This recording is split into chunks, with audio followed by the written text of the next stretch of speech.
Good morning, good morning, good morning, everyone. Welcome to episode 21 of the Broadview podcast. In this episode, we're going to talk about WandaVision's last episode. So sometimes I gotta, and sometimes I gotta coach. And sometimes I gotta, Good morning, everyone. Welcome to episode 21 of the Broadview. It's been a while since we've been on here. Our last two episodes were about the Mandalorian, and before that was about the election. It's been a while. Obviously I've been active on the 476ers podcast, doing my thing there. If you're not listening to that, well, then that's a you problem. It is a me problem too, because you're not listening to it, but it's a you problem because you're not listening to it, because it's fantastic. I'm very good at this. Where else could you go to a feed for podcast and get to talk about basketball, get to talk about nerd shit, get to talk about politics, talk about social issues, pop culture? You don't get that from anywhere. And only here in the 6-month span where you get a Star Wars deep dive, a review of the Nas album, and a review of WandaVision. So we're going to talk about the latest episode. I think I'm going to try to do one of these a week, talking about the latest episode, because I there's a lot of channels, and shout out to them, who do a lot of fantastic breakdowns about WandaVision, and like Nerdist or New Rock Stars or Everything Always, right, or Emergency Awesome. All of these channels on YouTube do a banging job of breaking shit like this down.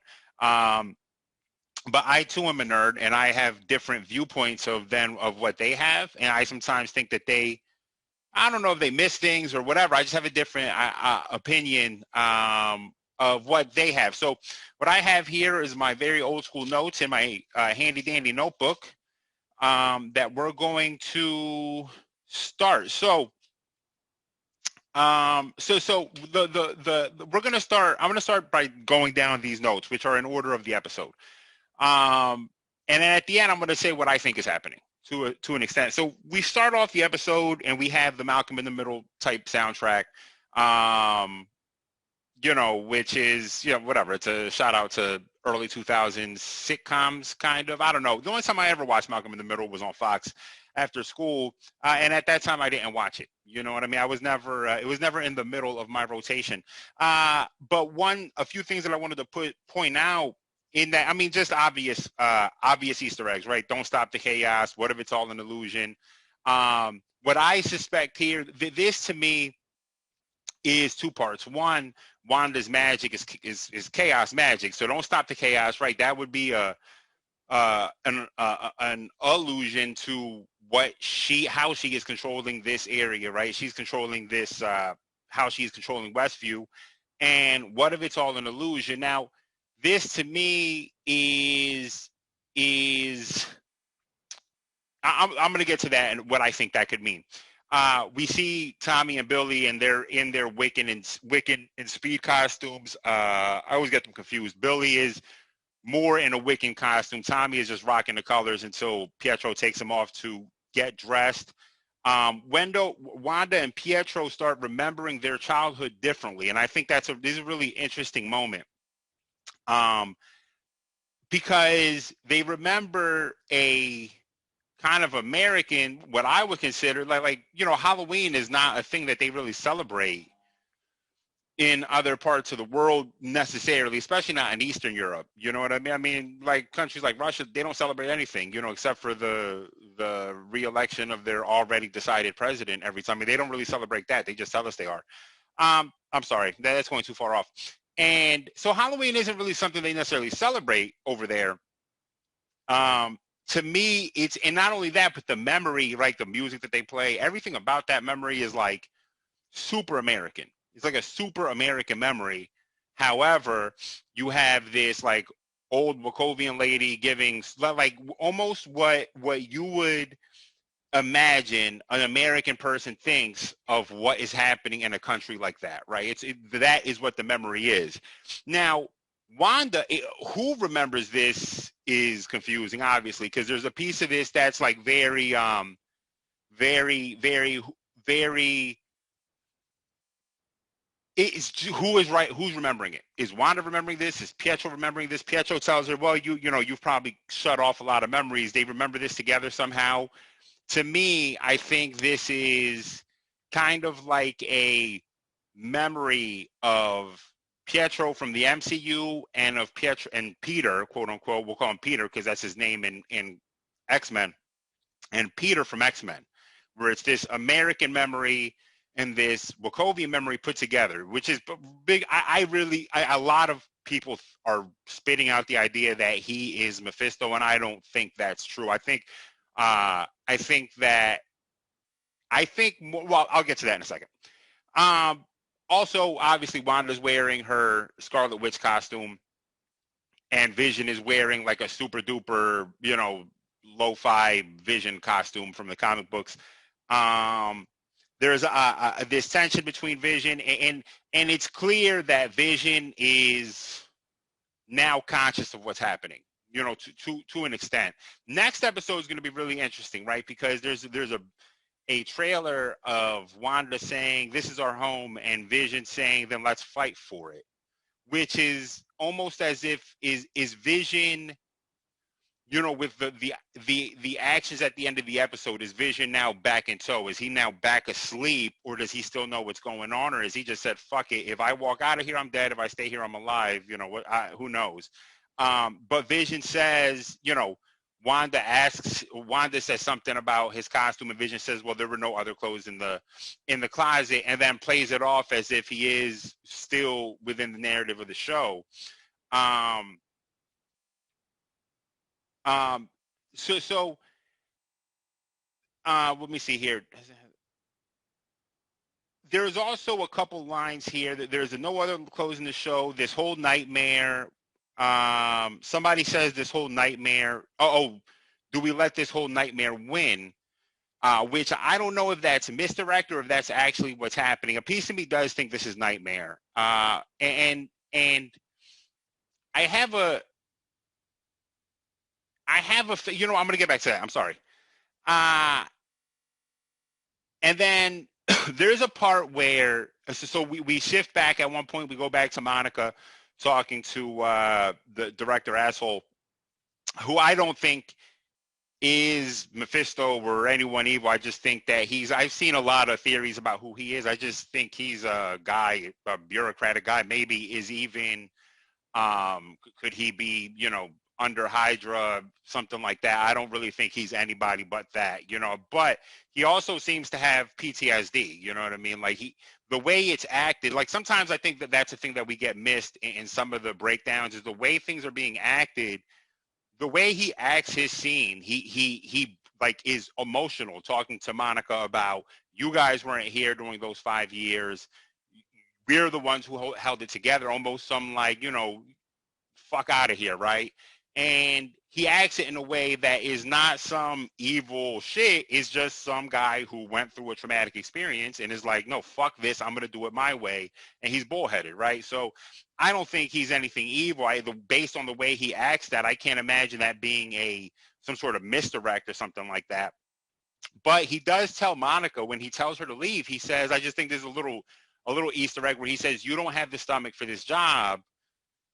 If you don't have the stomach for this job, then leave." Something like that, he says. And when you think back to when they X-rayed Monica, and the X-ray machine was hovering over her body, it was like she didn't have the stomach, right? Because clearly she's somehow been altered. Was not clear as if she's been altered prior to going into the hex or post going into the hex, because every time Marcy or somebody mentions it to her, she kind of plays it off like, "I don't want to talk about it," as if she knows already or she knew already. And I just find that, interesting. Also, what's kind of hilarious is when they leave, they put on these hilarious disguises. Well, not hilarious disguises. They just put on like raincoats to try to blend in. But Monica's hair is wild. I mean, her hair is wild. It's not a very good disguise. It's not a good disguise. There's a costume character in the street while they are, and I saw New Rockstars pointed this out, while they are in the, well, I pointed out, I didn't take this from New Rockstars, but they pointed it out and they have no idea, and I have no clue either. There's a costume character standing behind Wanda, and it's garish. He almost has like this vulture face mask type thing and this black cloak and is like very disturbing looking. He's just standing there seemingly watching Wanda the whole time, not doing anything. And based on the later actions of the show, it's not like he's in a loop like some of the characters that are further out in Westview who seem to be in a loop the further away they are from Wanda. He just seems to be there doing some, I don't know, shady as shit. I have no idea. It just seems shady as fuck. Maybe he's Ralph. Where the fuck did these kids come from? Right? That, obviously we have no idea. Then we jump to the commercial. This commercial, I think, tells us everything that's happening. I think that, and now this is where I disagree to an extent with some of the channels I've seen break the commercial down, where I've seen some equate the kid on the island to Wanda. I don't think that's true. I think that kid on that island represents either Mephisto or Nightmare. Now, Mephisto would be the obvious one because he literally says, snacked on yo magic.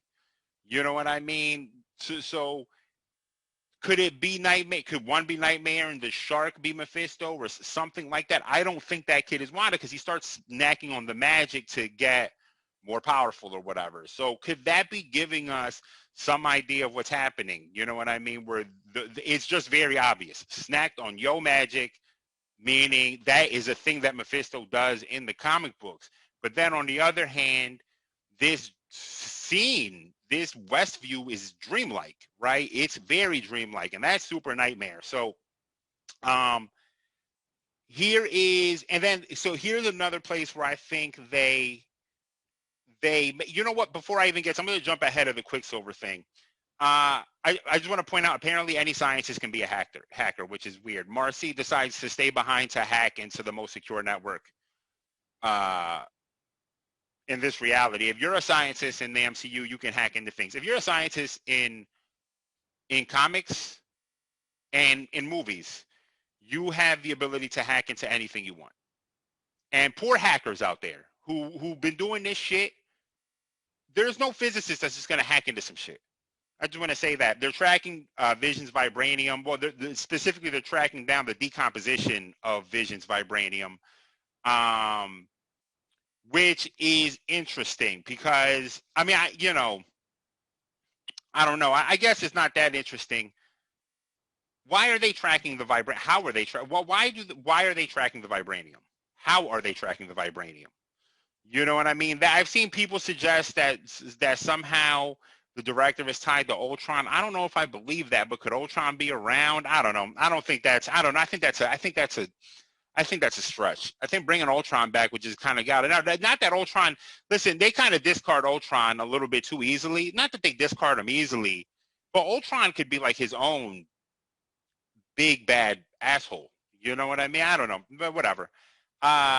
I just pointed out Westview is huge. Agnes at one point, so when Vision wakes up Agnes, I've been standing by this for a while. I don't think Agnes is the bad guy because she's somehow being involved. I think she is similar to Quicksilver, where these two characters are being manipulated somehow. And it's not completely clear exactly how or what Agnes's role is. Agnes in the comic is someone teaching Wanda how to use her powers pretty much. Well, what we assume is her name is Agatha Harkness, and in Marvel it's Agnes. And it's just not quite clear what her role is because she's under the influence. And she just pops in to give whatever he needs. And I think that's you know what? I think that's important to describe Quicksilver too, because Agnes that's what Vision pops in. Vision breaks the fourth wall a few times in the last few episodes saying, and here's Agnes with exactly what we needed, right? It's breaking the fourth wall, pointing out what the purpose of these characters. That's what Quicksilver does. And that's the thing that I'm going to say for last, because I think that's the most important thing. Okay, and that's it. That's what I'm going to point out. All the other channels did a far bigger thing, breaking down a ton more detail. I just wanted to go through some of the main things that I wrote down. Now, the biggest thing that I'm thinking here, right, if I had to break this down, the big picture, and this is where I think guys are missing things. I think it's wrong to assume that there's only one villain here. You know what I mean? That there is just one bad guy and that's it. As if Loki wasn't working for Thanos to get the Mind Stone or to get which stone did he get? Well, whatever fucking stone I can't remember. The Space Stone, I don't remember. whatever stone he got in Avengers 1, as if what's his face, this asshole in Guardians of the Galaxy wasn't fighting to get that stone in Guardians. All of we saw Thanos dispatch people literally to get the stones before we even saw Thanos, with little Easter eggs leading to Thanos, right? I think that's the point. So acting like there can only be Nightmare, or it can only be Mephisto, or it can only be Agatha, or it can only be whatever, I think is wrong. I think we're off base. I think if I had to guess what's happening here, I think Nightmare is largely behind what's happening here in Westview. I think that ultimately the end of this show doesn't end with any resolution. I don't think there's a resolution coming in this show. The resolution comes in Doctor Strange, maybe. And then, who knows how everything gets built out into the bigger picture. Maybe there isn't a resolution to this show until, like, closer to phase 5 or something like that. So I think Nightmare is behind this, because based on everything we're seeing, will this Nightmare end? Is that misdirected? Could be. It's a little bit too obvious. The song in the beginning, what if it's all an illusion? You can almost say dreams are like an illusion type state. Feasting on your magic. Well, Nightmare in the comic books literally feasts on dreams and nightmares. He's like a Meek Mill. He's like Meek Mill's first album, just feasting on dreams and nightmares. I'm sorry. And see, you can only get that type of commentary here. It just seems like Nightmare has been rumored to be the bad guy in the next Doctor Strange. It would make sense to me. Nightmare is not stronger than Mephisto. I mean, Mephisto 1 has been rumored to be the big bad, but just in the scope of Marvel, Mephisto goes back to whatchamacallit, Mephisto is as old as the Infinity Stones. He's as old as the universe in the MCU. He's as old as the universe itself. You know what I mean? He is the embodiment of evil, and he's not the embodiment of evil because he himself is a bad guy per se. He's the embodiment of evil because he is what evil is in the universe. He is the embodiment of that. His nature is to be that way. He's not Joker with a crazy backstory becomes a bad guy, or Thanos with a crazy backstory that becomes a bad guy. He just is evil, right? He just is that in Marvel. And in the comic books, obviously, Tommy and Wiccan are part of his soul. So one of his goals in the comics is to be able to be manifested into the real world, which he does by making deals with people. And part of that is Wanda manifesting Tommy and Billy, which helps bring Mephisto into the real world because they are pieces of his soul. Those kids die. Wanda snaps. They then get reincarnated later into largely Wiccan and Speed. But, and then Nightmare, I mean, just saying Nightmare could work for Mephisto just makes a ton of sense. They've never worked as far as I know or can tell, they've never worked with each other in the comic books. But Nightmare is one of Doctor Strange's main villains, and one of his main biggest arcs over the last few years is him fighting Nightmare, and Nightmare being a cocksucker and making it very, very difficult. Doctor Strange has assholes as bad guys. He has a lot of assholes as bad guys. Spider-Man, on the other hand, doesn't have guys that are world beaters, right? He has guys. This is why people talk about Doctor Strange as one of the more powerful characters. The problem with Doctor Strange, which they haven't touched on in here in Marvel, but they touched on in his comics, is that for all the magic and all of the spells he casts come with a price. His magic is almost like an alchemy type of thing, where it's, there needs to be an equal trade. You can't just cast a spell without sacrificing something. And it catches up to him in some of the later comics that came out over the last few years. And Nightmare takes advantage of that. So could this dream-like state be aligning two characters who are not necessarily aligned? There wouldn't really necessarily be a Nightmare working for Mephisto per se, because Nightmare is powerful. Nightmare can't be killed. As long as people have dreams and nightmares, Nightmare exists. In the comics, he does, I think he gets killed or vanquished by his own daughter, very very Teen Titans-ish, like with Raven, but, and she ends up taking his spot, as like the dream. I forgot what her name, Dream something is. But ultimately Nightmare can't be killed. As long as there are dreams and nightmares in the world, nightmare exists. So is he as powerful as Mephisto? No. But is he impossible to eliminate? Yes. Could they be coming together to work together, for example, and say, hey, let's take advantage of this chick who has PTSD clearly because her husband was murdered. And, you know, she's like having a breakdown. She has this powerful magic that I feed on, that you could feed on if she just takes a segment of this population and puts them in this dreamlike trance. You can just feed on these people's dreams and nightmares just this entire time based off of her magic. And I could also feed on her magic and use her to essentially manifest pieces of my soul into the real world. That to me is what makes the most sense.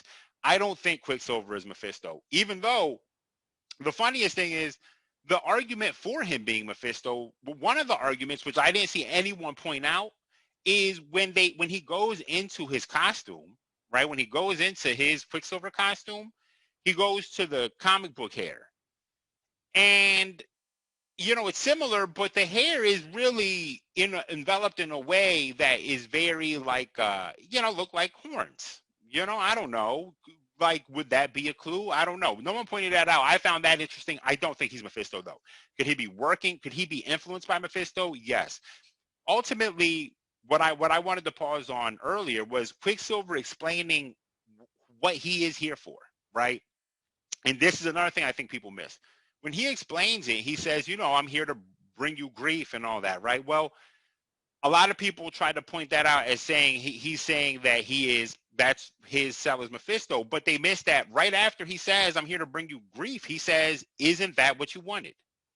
Right? All of this, and while Quicksilver somehow has an understanding outside of the universe, is also breaking the fourth wall of this show that's being cast, right?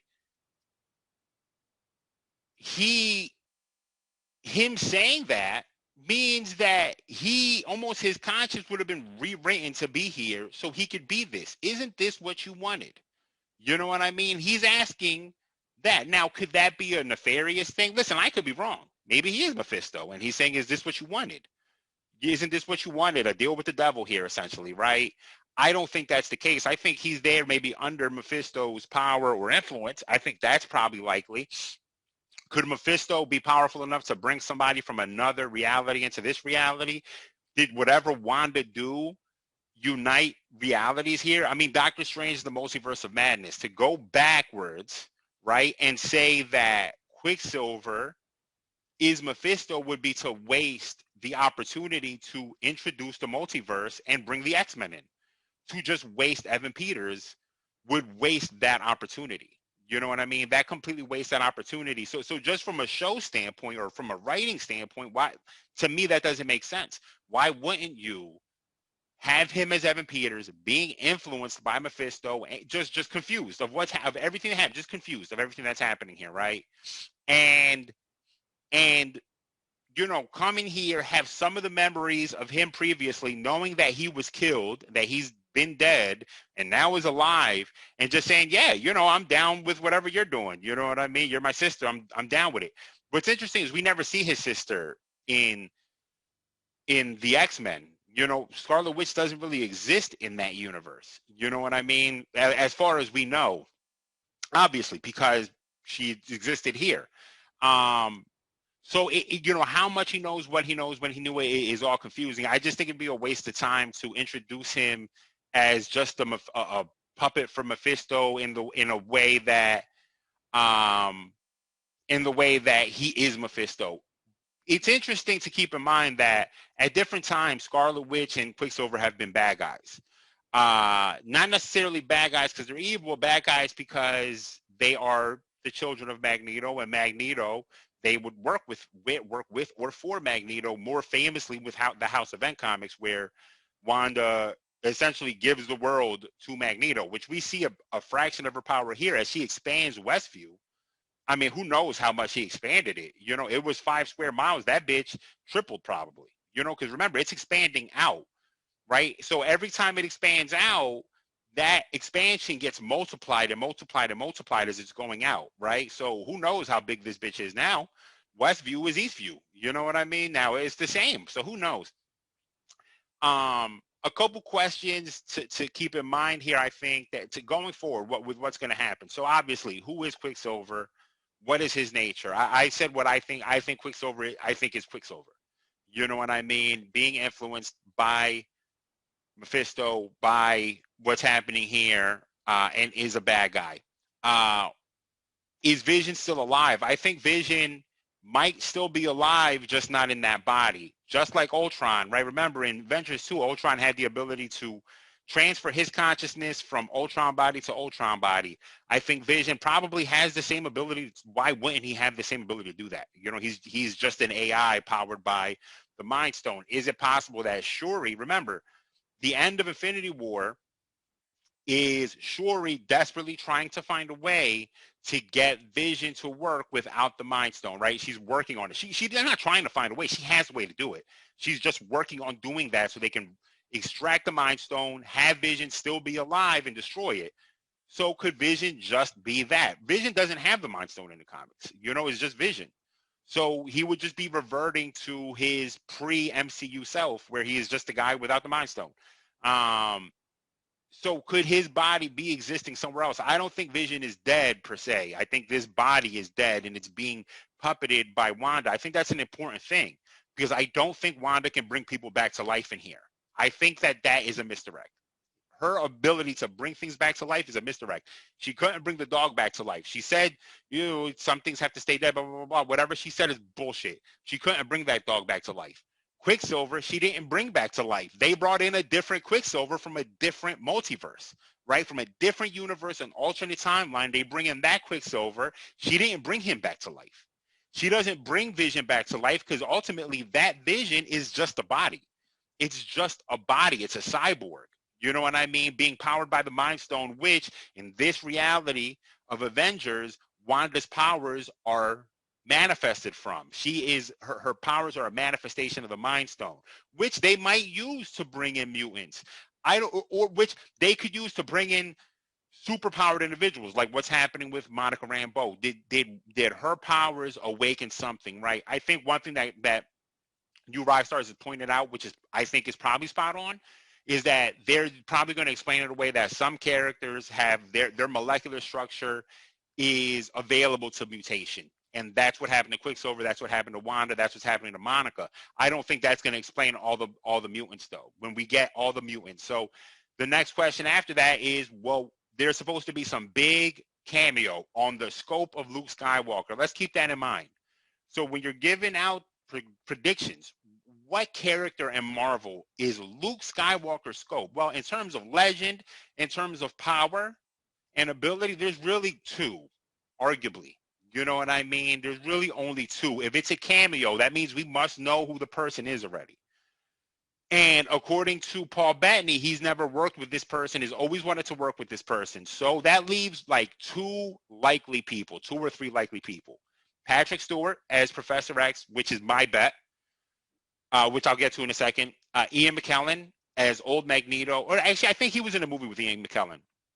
Or Michael Fassbender, who he hasn't been in a movie with, as young Magneto. Could they make an appearance in this show now as a cameo? I think Professor X makes sense to me because I think that, like, obviously Magneto makes sense because he's Wanda's father in another reality, right? Okay, that is obvious, but that is a closed loop for the story, right? By bringing Professor X in, you're opening something more because what Wanda's doing here, she's manipulating people's minds here, right? Which is not something we've really seen her do. Oh, well, that's not true. We have seen her do it, just not to this extent. The thing that's important, which I think a lot of people pointed out as a Magneto influence, when she has everyone turn their guns on director fuckface over here, right, is because Magneto did that. But Magneto did that controlling the guns themselves. If Professor X did it, it'd be doing it controlling the minds. You know what I mean? So could Professor X pop in here? That's going to be my bet. I might be wrong. I probably am. I'm going to just bet Professor X. Who is the aerospace engineer? Well, I'm going to go ahead and say it's Reed Richards. I think a lot of people are going all over the place. I've seen people say it's Hank McCoy, Beast. Some people suggest it's Rhodey. Listen, there's only one person who's ever been called or has been said that they specialize in aerospace engineering, and that is Reed Richards, the only scientist in the MCU, as far as I know, that's ever been considered that. He's not necessarily an aerospace engineer. He's a genius, but one of his geniuses is with the focus of aerospace engineering. You know what I mean? So I'm going to go ahead and bet, considering that Monica wanted to be out in space, well, Reed Richards, all space shit is the Fantastic Four. We're overcomplicating this. I think it's Reed Richards. And who's Dottie? I have been kicking around the idea that Dottie is maybe a combination of people. I don't know. I'm kicking the idea that she's Emma Frost, right? And that's why in episode 2, Emma Frost is obviously a very powerful telepathic in the X-Men world. And the fact that there's all this tension in episode 2, could she have been almost at this weird war with Wanda, right? And she was never in this universe to begin with. She has been brought in from a different universe by accident. I don't know. I'm just kicking an idea around. We don't know who Dottie is. In episode 3, when they're putting up the characters on the board and they say, Dottie's not here. Where is she on the board? Oh, they probably just haven't gotten to her yet. No, come on. That's misdirect. That's obvious misdirect. Dottie, we don't know who Dottie is because she's not from this reality, is my guess. I've seen a bunch of different guesses. Her husband is somebody who exists in the MCU, married to a character who is strong in magic. I can't remember what that character's name is, but I'm going to go ahead and say Emma Frost just because I'm a fucking thug. I do what I want. And those are the questions, right? What's going to happen to Darcy now? We have no clue. You know what I mean? Now that she's in the Hex, who the hell knows? But we also got to see the power, the ability that Wanda has. I mean, in the comics, famously, I think this happens 5 years ago, where she says no more mutants. In the comics, essentially wipes out like 99% of mutants on Earth, and leaves a small faction who then goes to war using the power of whatchamacallit, of the Phoenix. So I don't know what's going to happen there. Those are my guesses. You know what I mean? I think we're going to see Reed. I think we're going to see, if not Professor X, I don't know who. I mean, James McAvoy and Michael Fassbender have made a movie before called Wimbledon, which looks horrible. But we'll see. You know what I mean? I could be wrong. Obviously, listen, these guys, like, again, New Rock, all those guys are geniuses when it comes to this shit. They also have teams doing this. I'm just a guy in the world, like, no doubt, writing shit down here. With my best guesses, this is what I think is going to happen. You know what I mean? But I think that the assumption of Quicksilver being Mephisto probably isn't it. You know what I mean? Just based off of his, what he says, I don't think that's it. So that's it, everyone. That's my little breakdown of this episode. We'll see what happens next week. There's a trailer out for it. The trailer doesn't have a lot, which tells me probably that the next episode is going to have a lot of fucking things happen. The less amount of shit that's in the trailer. I mean, they're coming to present day. Oh yeah, also why it's not Mephisto. Why I don't think it's Mephisto, right?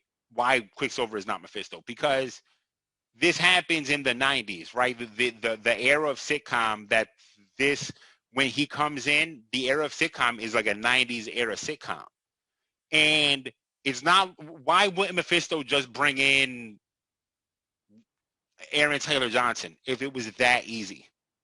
What's the point of then bringing in a different character to play Quicksilver, which Wanda somehow recognizes immediately, mind you? I think that it's Quicksilver. Maybe it's influenced by Mephisto, but it's Quicksilver. Anyway, that's it, everyone. You know the drill. Wash your hands. We'll see what happens on the next episode. Stay safe. They're going to come to like a modern family, it looks like, almost in the next episode, which is going to come current. I mean, this is clearly where this is crashing into.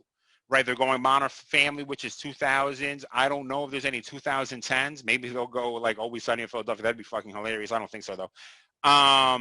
In the next 2 episodes, but I don't think so. I think next week's episode leads us to a present day type of finale thing. You know what I mean? Where like this is where it is now, and this is where it's finna be. Like we're gonna keep it up here. You know what I mean? So, I expect to see Reed Richards here. I just think that makes a ton of sense with Sword. I don't see how Hank McCoy necessarily makes sense here. I get the idea of it because he's worked for Sword before. But if you're bringing Hank McCoy in, that means he doesn't have powers. It can't be a mutant Hank McCoy. You know what I mean? He would have to get the powers from the Hex. And nowhere in any literature or is it even deemed that he's an aerospace engineer. He's just really smart. You know what I mean? He's a fucking genius. Could he be an aerospace engineer? Yeah, sure. I wouldn't put it beyond beast. He's a fucking genius. But Reed is an aerospace engineer. You know what I mean? So that's just my opinion. You know, we'll see. I think so. I think we're overthinking it. I just think we're overthinking it.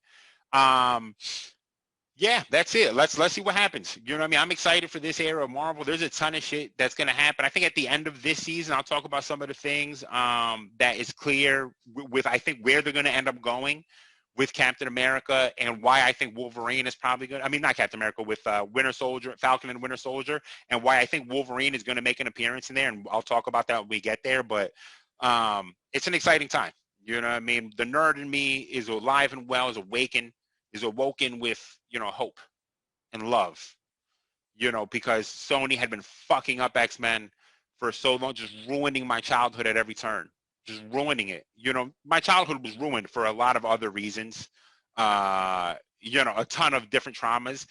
And then Sony came and just my last hope, my last vestige, and Sony comes and crushes it like the end of Game of Thrones, goes full end of Game of Thrones on my childhood by ruining X-Men and Spider-Man pretty much. So we'll see what happens. Everyone stay safe, wash your hands. We can get out of this pandemic if we stay together by staying apart. You know what I mean? Black Lives Matter. Arrest the cops who killed Breonna Taylor. You know the drill. That's it. And sometimes I gotta, and sometimes I gotta cope. And sometimes I gotta, and sometimes I gotta.